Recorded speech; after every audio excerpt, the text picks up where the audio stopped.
ఈనాడు ప్రజల ముందు ఆయన ముఖ్యమంత్రిని ఆయన అనుకుంటున్నాడేమో, ప్రజలు ఏ విధంగా అనుకుంటున్నారు, జ్ఞానంతో కళ్ళు తీసి ఒక్కసారి చూడమనండి. మాకు ఇటువంటి బిడ్డ కలగకూడదు, ఇటువంటి వాడు మా కుటుంబంలో పుట్టకూడదని ప్రతి వాడు అనుకుంటున్నారు. ఇంత నీచత్వానికి ఎందుకు రావాల్సి వచ్చింది? దేనికి వచ్చారు? కేవలం డబ్బు కోసమా, అధికారం కోసమా? తండ్రి లాంటి వాడిని, ఇంచుమించుగా లాంటి వాడిని ఏ విధంగా మోసం చేశాడో ఒక్కసారి మనసులో వాడితే మనసుతో ఆలోచించమని నేను అడుగుతున్నాను. మానవులం కాదు మేము, పశువులం. నమ్మిన వాళ్ళకు ద్రోహం చేస్తాం, నమ్మిన వాళ్ళ గొంతు తీస్తామని చెప్పి ఈనాడు నిరూపించుకున్న ఘాతకులు వాడు. చరిత్ర మరవదు, ఎప్పుడూ జరిగింది.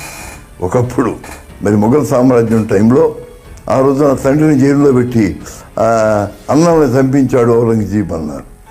ఈనాడు అదేవిధంగా చంద్రబాబు నాయుడు ఏ విధంగా తన తండ్రి లాంటి ఎన్టీ రామారావుకి ద్రోహం చేశాడు కేవలం పదవి కోసం, ఏ విధంగా ఆత్మని అమ్ముకున్నాడు, ఏ విధంగా మానవత్వాన్ని చంపుకున్నాడు అనేది నిదర్శనం. సాక్షాత్తు ఇది శాశ్వతంగా ఉంటుంది.